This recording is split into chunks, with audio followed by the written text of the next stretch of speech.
Ya está, ahora sí. Tenemos un caso, hoy día un caso integrador. Está interesante el caso, así que vamos a ver de una vez de qué va, ¿cierto? Voy a compartirles la pantalla.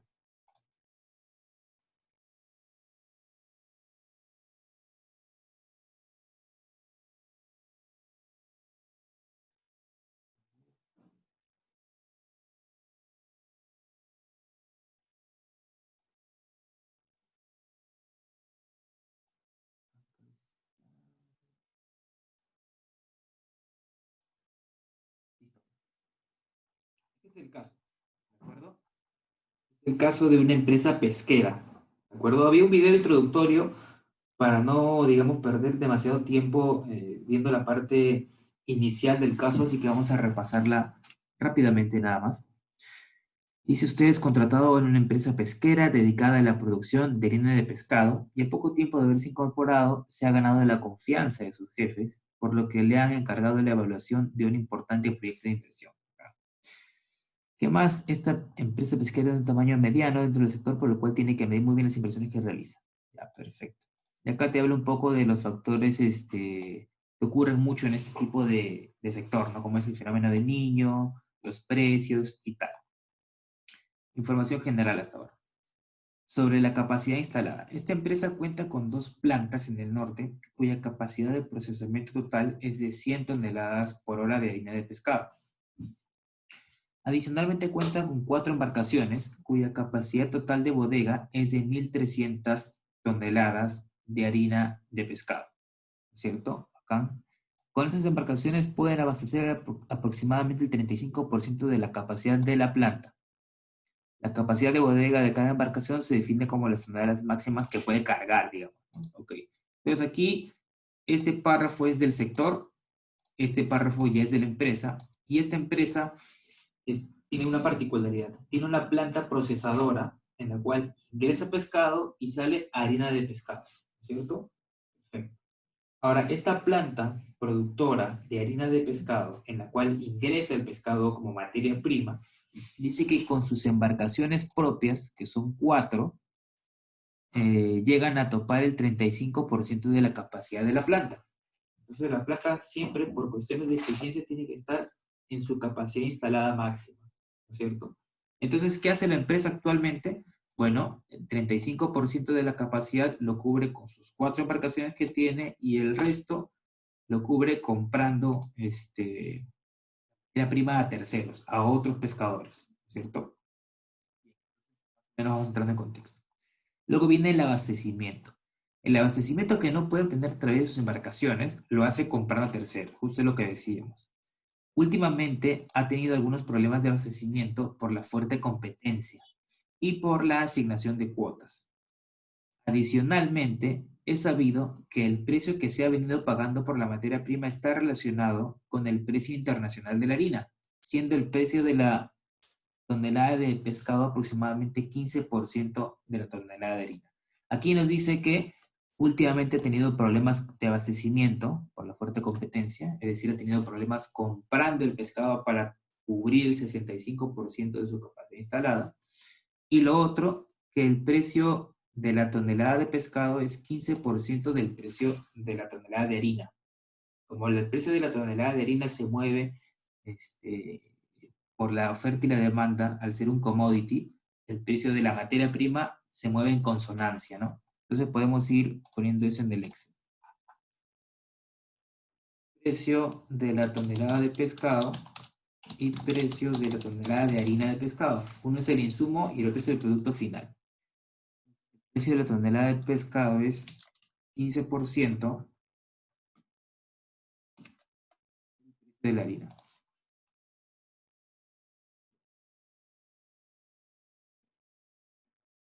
¿Qué más? Esto trae algunos problemas en el costo, ya que ha estado pasando que cuando compran la materia prima, el precio de la tonelada de harina se encuentra alto y cuando tienen que venderla, el precio se encuentra en niveles más bajos. Adicionalmente, se prevé que este porcentaje de 15% suba por la fuerte competencia. Entonces acá ocurre algo más, que dice que cuando compran la materia prima, el precio está en un punto y cuando la venden, si es que está más barato, estaría trabajando pérdida, ¿no es cierto? Ok, entonces acá tenemos un riesgo de precio. Entonces, si nos piden identificar riesgos, acá hay uno de ellos, riesgo de precio. ¿Qué más? Y dice que este 15% puede subir, ¿no? Por la fuerte competencia. Y es que, claro, si te pones a pensar, si hay muchas empresas que se encargan de procesar pescado para obtener harina de pescado, es consecuente que haya bastante demanda para comprar la materia prima. Y si hay mucha demanda para comprar la materia prima, el precio puede tender a subir. Por eso dicen que este 15% puede subir, ¿no? ¿Qué más? Dice que ya no existe nueva oportunidad de obtener licencias de pesca, pero se le ha presentado la oportunidad de invertir en la adquisición de embarcaciones que se encuentran con licencias activas. En ese sector, la embarcación tiene una licencia ya aprobada, ¿no? Porque todos tienen una cuota de pesca, ¿de acuerdo? Y dice que cuenta con sus licencias y que cuenta con una capacidad de bodega de 300 metros cúbicos cada una. Y un metro cúbico es una tonelada. Entonces, con estas embarcaciones se piensa que se puede atender la capacidad de la planta. Ok. Entonces aquí he resaltado ese párrafo porque aquí ya nos presenta directamente cuáles son las dos opciones, ¿no? Ahorita estamos tratando de dilucidar cómo vamos a completar el 65% de la capacidad instalada en mi fábrica. La primera opción es comprar embarcaciones, ¿no es cierto? Comprar embarcaciones que cubran ese 65% faltante. Y la otra alternativa es simplemente comprar la materia prima, comprar el pescado. Entonces ahí tenemos las dos alternativas mutuamente excluyentes, ¿no? Bien. Entonces, una de ellas, por supuesto, la primera, la que implica la compra de las embarcaciones, tiene una inversión. Y aquí nos la presentan en este párrafo, ¿no? Entonces vamos a poner acá,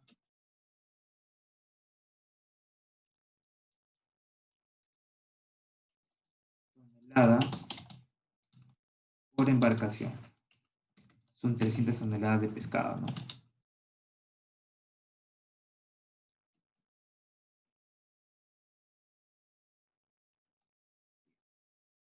Y acá viene la inversión. La inversión a realizar de acuerdo a datos de mercado sería, y aquí viene un poco vamos a hacer nuestro cuadro de activos, ¿no? Como ya lo conocemos. Activo, valor de adquisición, plazo de depreciación anual, valor en libros al último año de venta y el valor residual.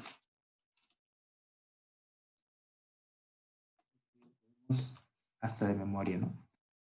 Entonces vamos a trabajar la primera opción, la opción de comprar la embarcación y con eso abastecernos para el 35%, perdón, para el 65% restante de nuestra capacidad de producción de la fábrica, ¿no? Entonces, el activo viene a ser la embarcación en sí, cuánto es el costo, precio por embarcación.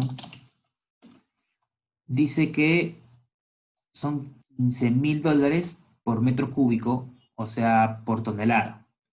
Entonces son 15,000 por...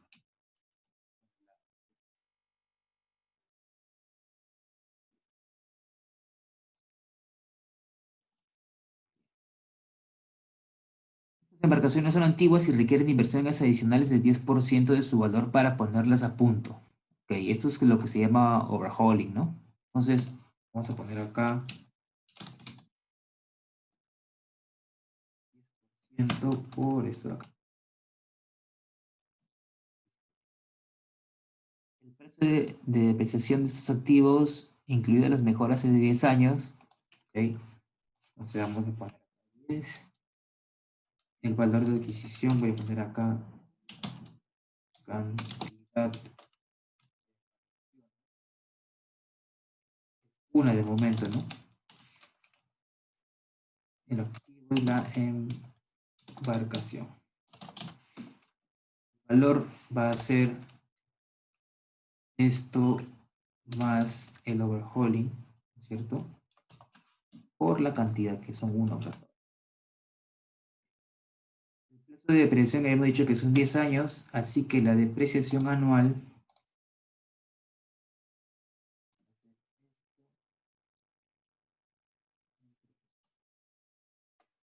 Valor en libros, a ver cuál es nuestro horizonte de evaluación.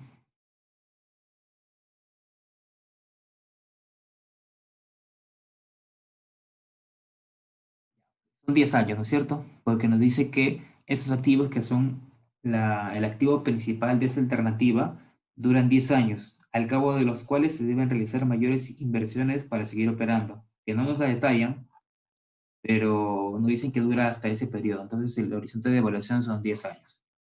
Entonces, si el plazo de depreciación es 10 años, ¿cuánto valdrá en el último año? Cero, ¿no? Porque se deprecia esto cada año, la décima parte. Listo, ¿en cuánto lo vendo?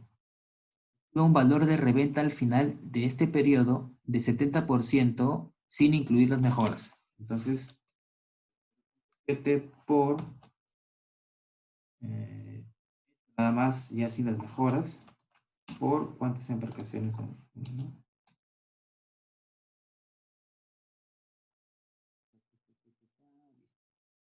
Entonces vamos a poner el valor residual, para lo cual hay que buscar los impuestos, ¿no? La tasa de impuestos es 30 y la participación de los trabajadores es 10%. T igual 3 más 0.1 por 1 menos 0.3.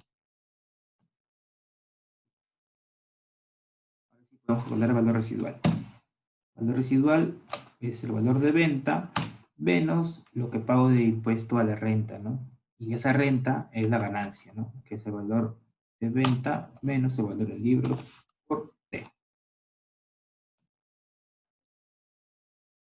¿Qué más? ¿Qué más estábamos acá? Sobre la operación. En valor de venta no considero el overhaul. En este caso no. ¿Por qué? Porque acá me dicen que el valor de reventa al final de este periodo es 70% sin incluir las mejoras, ¿no? O sea, sin incluir este 10% adicional que le metimos para que pueda trabajar.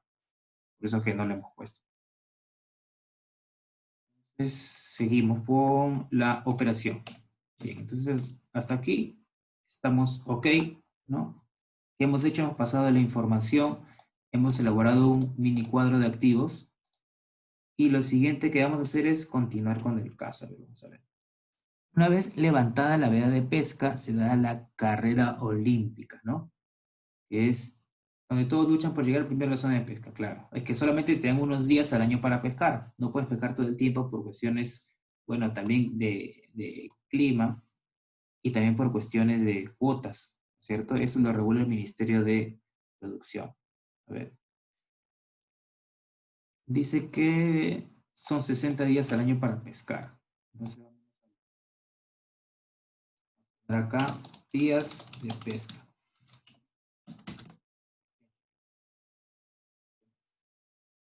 La salida de pesca se le denomina faena. Se estima que cada faena demora en promedio un día. ¿Ok? Entonces son 60 faenas, 60 días. En promedio, luego de cada faena, la embarcación regresa con el 75% de la bodega llena. Entonces, vamos a llenar acá el traje de bodega que topamos, ¿no? Viene con todo completo.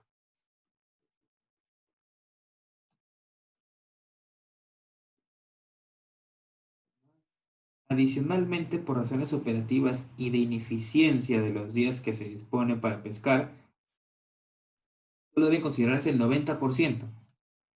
Esto se pierde en tiempos de espera para desembarcar. Considerando todo esto, cada faena incluye los siguientes costos. Ok.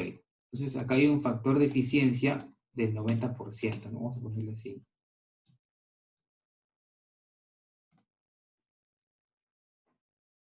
Es decir, los 60 días no van a ser brutos, o sea, son brutos, pero en realidad se aprovecha solamente el 90% de ese tiempo, ¿no? Nos presentan los costos variables. Combustible, tripulación, mantenimiento y otros. Ok, entonces vamos a poner acá variables. Son 51, ¿no es cierto? Por tonelada métrica. Por tonelada. de harina pescada, ¿no? Estamos ahorita en lo que es flota propia. Adicionalmente, se tienen los siguientes costos: seguro, remuneraciones y mantenimiento programado. Ok. Entonces vamos a poner costos fijos. Vamos a meterle acá seguro, remuneraciones y mantenimiento, ¿no? Seguro, remuneraciones, mantenimiento programado, ¿cierto?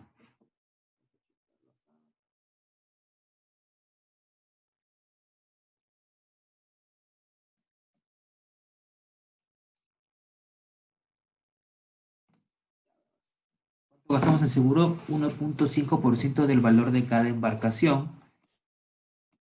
Pues así creo, ¿sí? Por cuánto vale cada embarcación.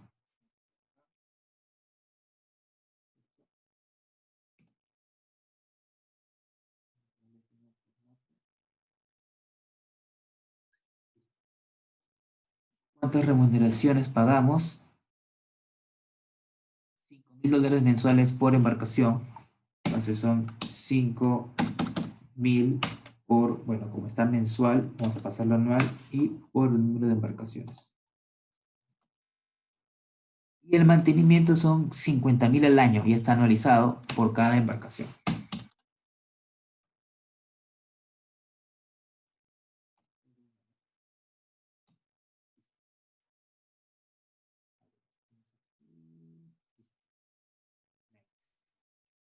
Adicionalmente, el personal que administra la flota actualmente le cuesta a la empresa $30.000 mensuales y la parte de los costos administrativos que se le asignaría al proyecto sería $20.000 mensuales.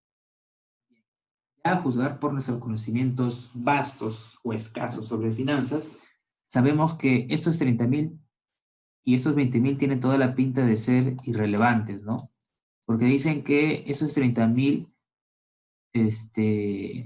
actualmente se están cobrando, o sea, la empresa le está pagando, ¿no es cierto? No vendría con el proyecto porque el proyecto acá arriba tiene su propia remuneración, ¿no?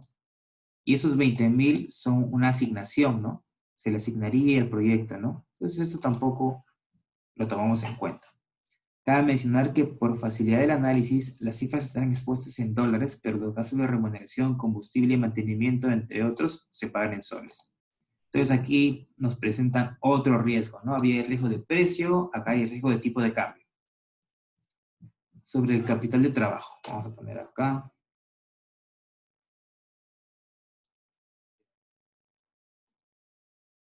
Se sabe que antes de cobrar por la venta de la harina, pueden pasar unos 4 meses en promedio desde el momento en que se realiza la venta.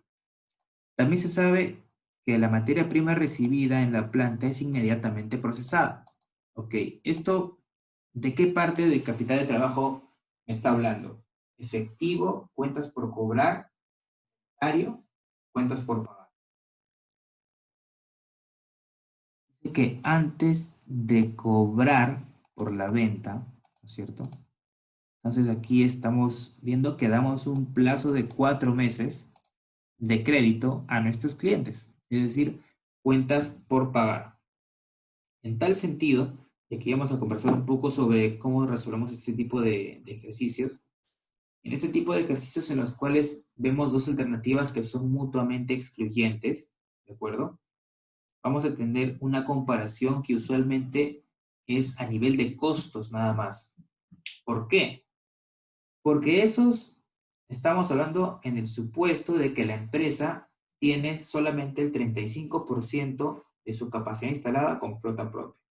Entonces, ese 65% adicional que yo voy a completar, ya sea con flota propia que voy a comprar, o sea, con la compra directamente del pescado, se va a transformar en un número de harina de pescado que va a ser el mismo. Y esa cantidad de harina de pescado multiplicado por el precio de la harina de pescado me va a dar unos ingresos que van a ser los mismos entre una opción y otra, ¿cierto? ¿Hasta ahí está claro? En este caso, como les digo, los ingresos serían los mismos, ¿cierto? De una opción y de otra. ¿Por qué? Porque esos ingresos dependen del precio y la cantidad. Y me va a salir exactamente la misma cantidad de harina de pescado, así yo compro el pescado o así me voy al mar y lo saque yo. Entonces, eso es indistinto, ¿cierto? Entonces, lo que es indistinto, usualmente en este tipo de análisis, lo dejamos de lado. ¿Por qué? Vamos a volver al Excel. Acá vamos a comenzar a poner flujo, ¿no es cierto? Costo variable y etcétera, etcétera. La parte de ingresos va a ser la misma para una opción y va a ser la misma para otra opción. Pero el precio y la cantidad es la misma, ¿no es cierto? El precio y la cantidad es la misma. Por eso es que los ingresos ya los sacamos del análisis porque son los mismos. Y nos vamos a enfocar directamente en un flujo de costos. En ese sentido, cuando hablamos de flujo de costos, vamos a, en primer lugar, quitar todo lo que ya sea igual o que valga lo mismo para ambas alternativas. Y en segundo lugar, el valor presente neto que nos salga es un valor presente de los costos. Es el mayor BPN no es la mejor opción, sino que representan los mayores costos de esa alternativa. Entonces tendríamos que escoger la que nos represente los menores costos, ¿cierto? O sea, el BPN menor. Bien, suficiente con la conversación. Vamos de vuelta al caso. Entonces, habiendo dicho esto, uno, los ingresos descartamos, porque son los mismos para uno para otro. ¿Qué pasa si yo lo pongo? Pongo una línea adicional de ingresos. Va a ser igual, ¿de acuerdo? Va a ser lo mismo. Segundo punto, se sabe que antes, acá hay cuentas por cobrar y son 4 meses. Las cuentas por cobrar comerciales van a ser exactamente las mismas si es que yo compro el pescado a un tercero o si es que yo voy al mar y saco el pescado, ¿no es cierto? Yo no le voy a dar a mi cliente más o menos plazo si es que yo lo saco de un lugar el pescado o lo compro a otro lado, ¿no es cierto? Entonces, en ese sentido, este párrafo que nos habla de 4 meses de plazo para nuestros clientes, o sea, 4 meses de inversión de las cuentas por cobrar comerciales, vendría a ser lo mismo para ambas opciones, por lo tanto lo descartamos. ¿De acuerdo? ¿Hasta ahí conformes o hay consultas?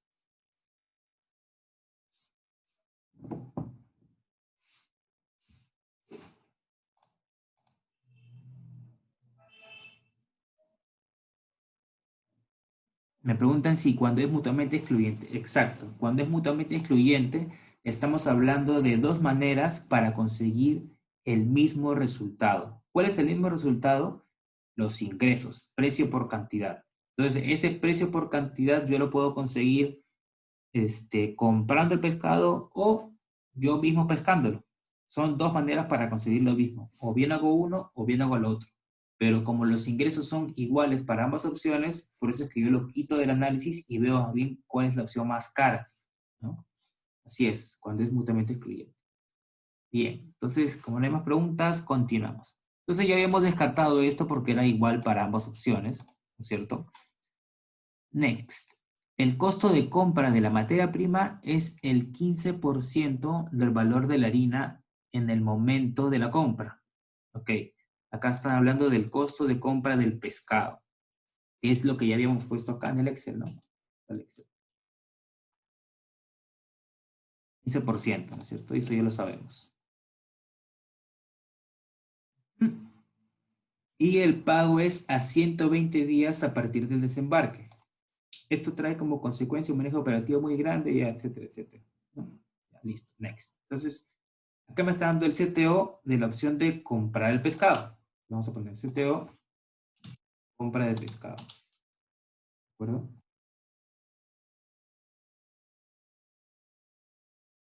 Y luego acá me da la opción de hacerlo con flota propia. Entonces,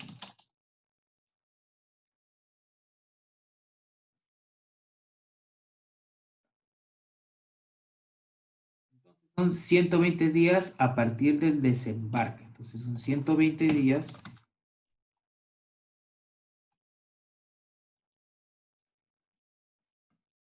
del desembarque. Entonces, ¿a qué nos estamos refiriendo? ¿Es 120 días de qué? De los proveedores, ¿no es cierto? ¿Y cuál es el proveedor? El proveedor que nos vende el pescado. Entonces tendría que ser 120 días del valor que nos cuesta comprar ese pescado, ¿no es cierto? Entonces vamos a poner acá 120 días por, vamos a jalarlo de acá ya.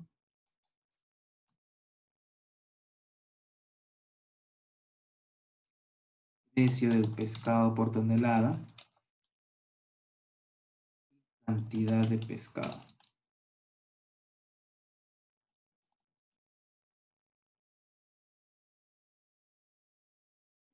El precio por cantidad, ¿no es cierto? Desde la opción de comprar el pescado. Y dice que en el caso del abastecimiento de flota propia, se manejan plazos de compras o proveedores de 120 días sobre costos variables y fijos. Ok. Entonces, flota propia son 120 días entre 360 por costos variables, que es 51 por es costo por hasta acá arriba, es la misma cantidad de uno y otro, ¿no es cierto? Más los costos fijos, ¿no? Acá está.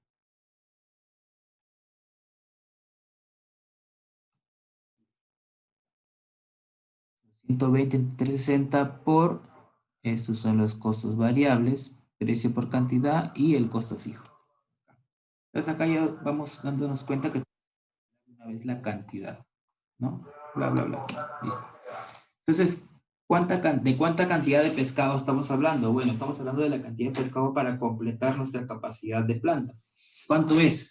Es la capacidad que podemos traer con las embarcaciones que estamos conversando, ¿no es cierto? Checar esto. Entonces, cada embarcación me trae 300 toneladas de pescado, ¿no es cierto? Eso es lo que puede traer cada embarcación. Y estas embarcaciones salen 60 días al año, lo multiplicamos por 60. Sin embargo, todos los días o todo el tiempo no están pescando, hay un factor de eficiencia, así que lo multiplicamos por este, creo que es 0.9, y luego lo multiplicamos porque no siempre se trae la bodega llena, sino es un 75% más o menos, ¿no? Entonces, por el 0.75. Entonces, esto nos da la cantidad, la capacidad de las embarcaciones, por el número de embarcaciones, por los días que estoy pescando, restringido por mi capacidad de bodega y mi eficiencia. De la cantidad de pescado, que bueno, es la misma para ambas opciones. Yo tengo que conseguir 12.150 toneladas de pescado, ya sea que yo vaya a pescarlo o que yo lo compre a un tercero, ¿no? Bien, excelente. Más sobre la decisión. Esta decisión es muy importante, pero involucra mejoras en sus sistemas de control, de mantenimiento y de seguridad, ya que si estas embarcaciones no salen de pescar, las pérdidas generadas son irrecuperables, porque no lo que no pesca uno lo pesca otro, y ya se había dado el caso anteriormente de que pagar un sobreprecio por conseguir un repuesto, claro, o sea, si una embarcación se te queda parada, ya fuiste, porque además que hay tanta competencia, tienes pocos días al año para pescar, entonces es crucial mantener esto operativo siempre, ¿no? Adicionalmente, el precio de la línea de pescado ha estado variando mucho y se estima que en promedio se sitúa en $1.000 por tonelada de la harina de pescado, ¿no es cierto? Para los próximos 10 años, ¿no? Esta es una afirmación un poco audaz porque es un commodity, entonces su cotización cambia cada rato y proyectarlo a 10 años es un poquito aventurado. Pero igual tenemos que tener una base para poder calcular, ¿no? Entonces vamos a trabajar con $1.000 por tonelada. Sabe que la desviación estándar es muy alta, ¿no? Claro, es cierto. Entonces, la tonelada de harina que es $1.000. El precio de la tonelada de pescado es 150, ¿no es cierto? Entonces, ¿cuánto me cuesta comprar pescado? 150. Ya se completó esto de acá. Este es el formato. Igual acá, ¿cierto? Eso es lo que voy a pagar al proveedor, así que me va a dar crédito 4 meses. Listo, ya. Estamos bien. Se sabe que la estructura de financiamiento para esta operación, ya acá viene el WAP, ¿no? Listo, ya está casi hecho esta PD. Ya está casi hecho.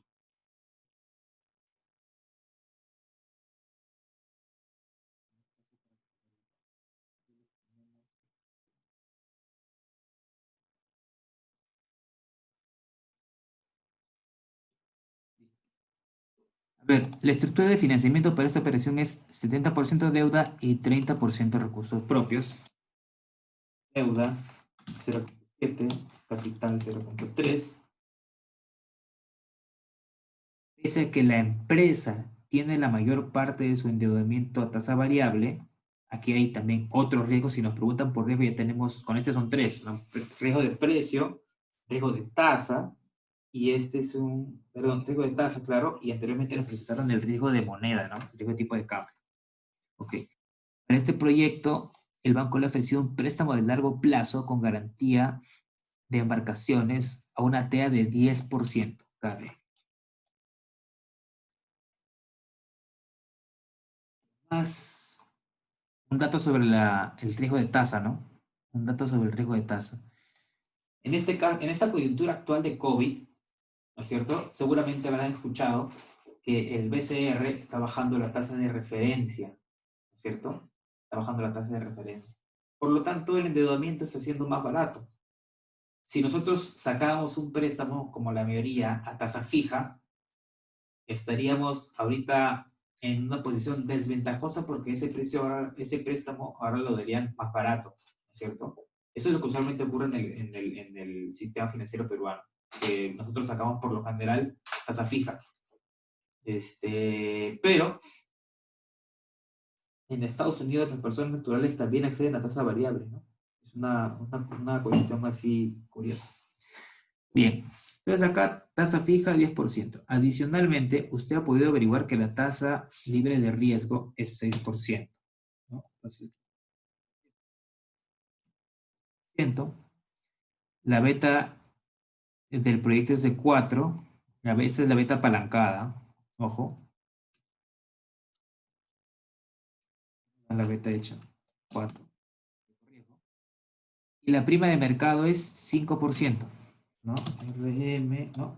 Menos RF es 5%. Ya lo pusimos, ¿no? Bien. Entonces ahora vamos a calcular el KE. El KE nos da riesgo país, ¿no? Entonces vamos a calcular diferente. E más la beta por RM menos RF. Podríamos calcular el WACC, ¿cierto? Va a ser igual al KD, costo de la deuda, por la proporción de deuda que hay, por 1 menos T, hasta el T, acá está. KE por su proporción respectiva.